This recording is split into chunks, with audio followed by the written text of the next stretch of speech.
أعوذ بالله من الشيطان الرجيم بسم الله الرحمن الرحيم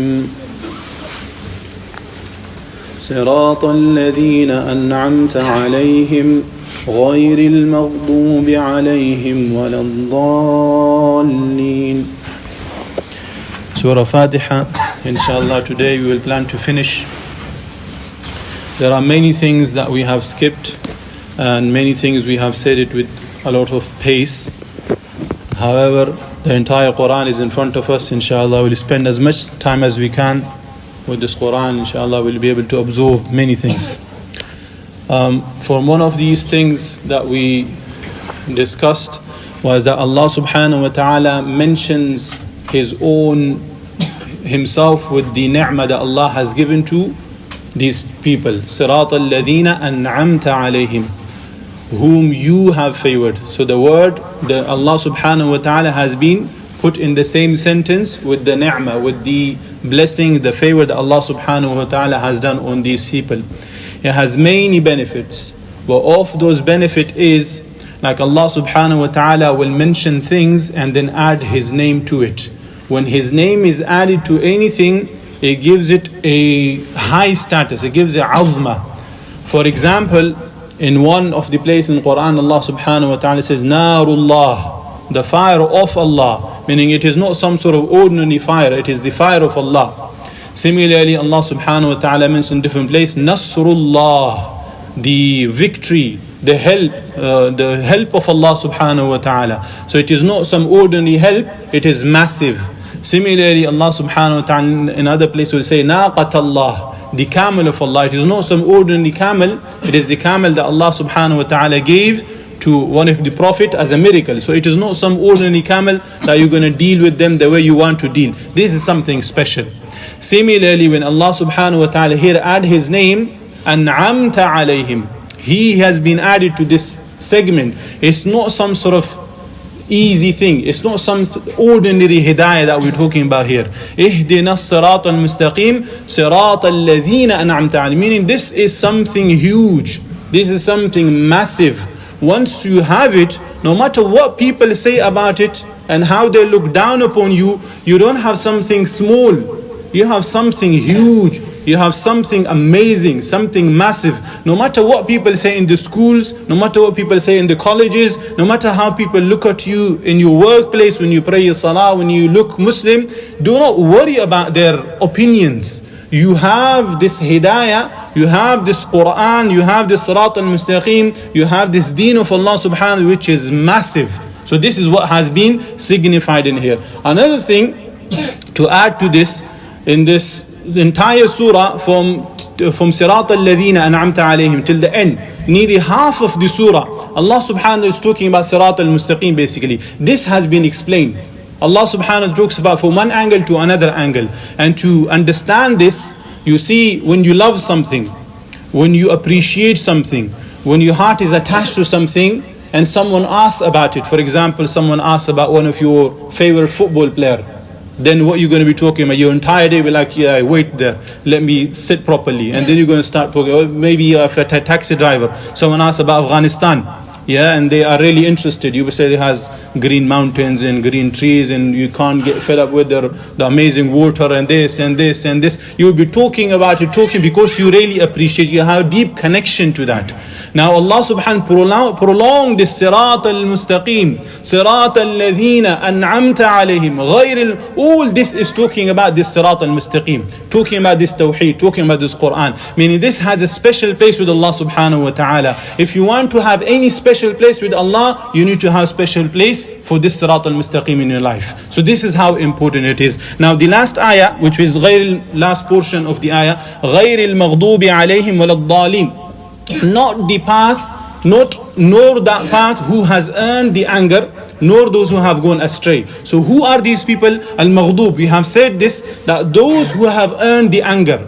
And in simple terminology, those people who understand and then still they go on their wrong ways. This is one. Having knowledge and then going on the wrong path. These are maghdub. Those people who have earned the anger. And waladdaleen, those people who have gone astray. For example, you are going to London you are about to meet your friend somewhere, they live in one secluded area, and now your TomTom is not working, your phone battery is dead, you don't have the wire and things like that, everything is gone, no maps, nothing like that. Maybe you are driving in the middle of the night, there's no one around you, and you lost your way. This is dal. You have lost your path basically. So these are dal, these are dalin are basically. Now, to put it in easy understanding for all of us to understand, and then whenever you read in salah, it will come to your mind straight away. I'll give example. For example, Harun is my nephew, and I'm walking with him to the masjid, and I have a cake with me. And I tell Harun, you see this cake, I'm taking this to the masjid, and I'll be taking this later on to my house, and I'm going to be eating it. So for now, I'm taking it to my house, to the class. I'll be there for next 1 hour or so. Make sure no one touches this. So I take this, and by chance, Rehan is already in the masjid. So I leave the cake on top of my bench, and I go for wudu. While Harun and Rehan are the only people in the halaqah. So when I come back, I see Harun, his mouth is with the cake messed up, as well as Rehan. So who has earned my anger in here? Harun. Why? Because I had already warned the guy. He already knew about it. He had the understanding, but he still did what he did. Rehan, who was misled by Harun basically, or he was misled by what he saw.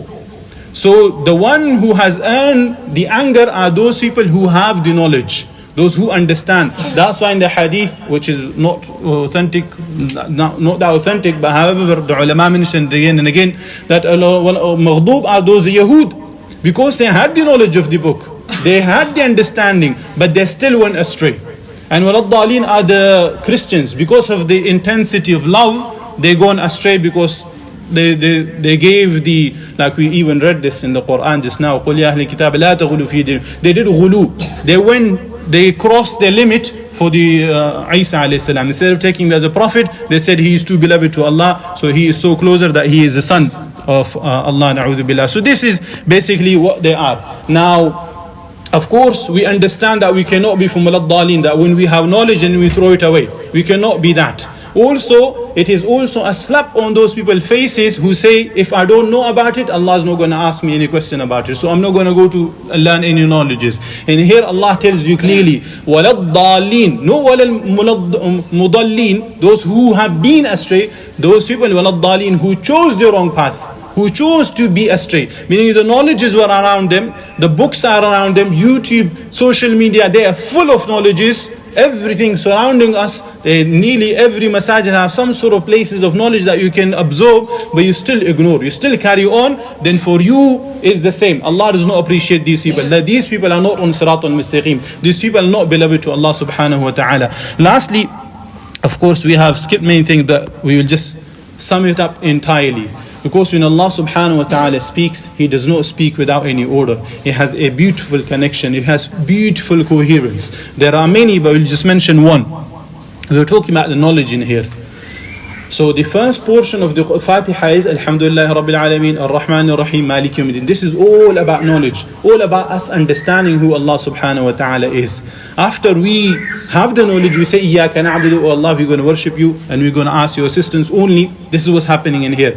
Then whose path do we ask? An'amta alayhim. Who are they? They have knowledge and they are living it. So both knowledge and both practice. And whose path we are not asking for? غَيْرِ الْمَغْضُوبِ. Those people who have knowledge but who are not living it.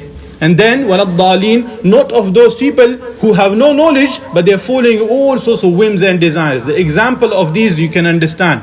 The Mulvis and the Muftis of the current times who are astray, who call people to wrong path. They are maghdub basically. They have the knowledge but they're still calling to the wrong path. They're still looking for their pockets. They're still doing things for their own fame. They're doing it for their own goods basically.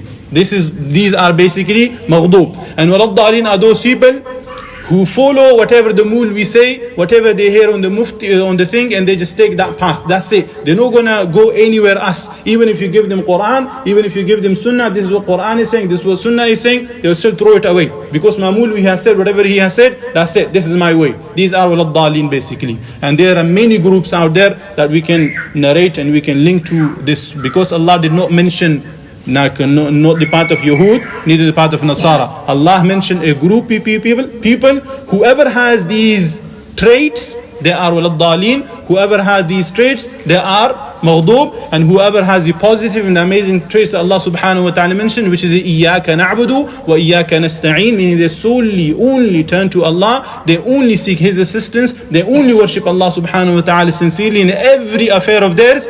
These are an'amta alayhim. These people, Allah subhanahu wa ta'ala had done special favor on them. May Allah make us from them.